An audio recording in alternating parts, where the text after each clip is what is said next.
शीशे की कहानी। यह कहानी एक गुरुकुल में पढ़ने वाले एक शिष्य की, जिसका अंतिम दिन था गुरुकुल में। जब वो अपने गुरु को अंतिम प्रणाम करने पहुंचा तो गुरुजी ने उसको बदले एक भेंट दी और कहा कि एक ऐसा शीशा है जो सामने वाले के मन में क्या चल रहा है वो सब बता देता है। शिष्य यह देखकर बड़ा प्रसन्न हुआ और उसे लगा कि सबसे पहले गुरुजी को ही देख लेते हैं कि गुरुजी कैसे हैं। और जब उसने गुरुजी की तरफ शीशा घुमाया तो उसे गुरुजी के अंदर दुर्गुण दिखाई दिए।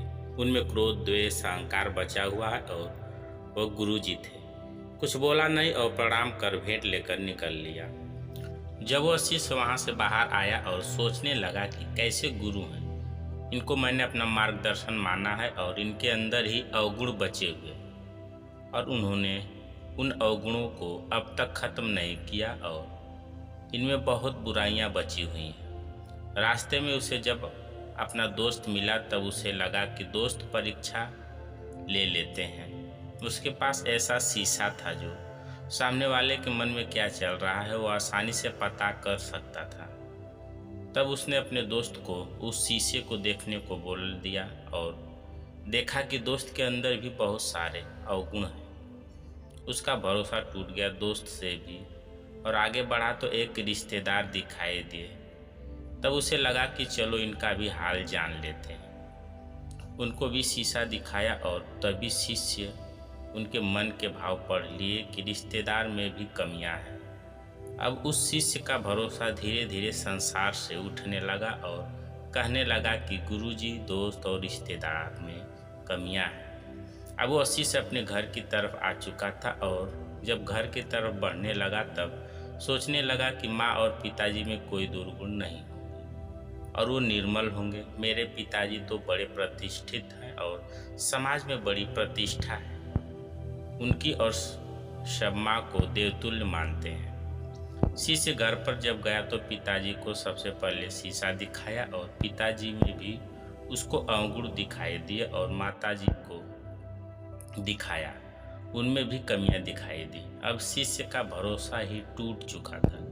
अब उसे लगा कि वापस गुरुकुल जाते हैं और जल्दी से ये शीशा गुरुजी को वापस सौंप देते हैं। और गुरुकुल में जाने के बाद गुरुजी से पूछा कि ये शीशा आपने क्या दे दिया, इसमें सबके भाव पता चल रहे हैं, यहाँ तक कि आप में भी बुराई बची है। आपने भी इन पर काम नहीं किया और आप अभी तक निर्मल नहीं हुए। शिष्य की बात सुनकर गुरुजी जोर जोर से हंसने लगे और कहने लगे कि कुछ देर रुको। तब उन्होंने वह शीशा जो था उसको शिष्य की तरफ घुमाया और कहा कि अपना चेहरा देखो और फिर बताया कि देखो कितने सारे अवगुण तुम्हारे अंदर है और तुम्हारा पूरा मन मैला है, कहीं पर भी निर्मलता नहीं थी, सारे अवगुण भरे हुए थे।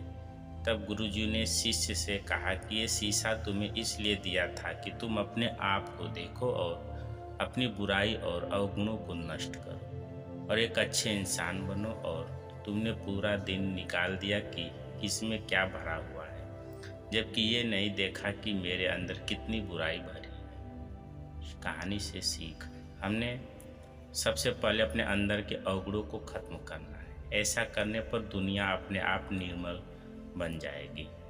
दोस्तों, कहानी कैसी लगी कमेंट करके अवश्य बताइएगा। अगर आप चैनल पर नए हैं तो चैनल को सब्सक्राइब करें। वीडियो को पूरा देखने के लिए धन्यवाद।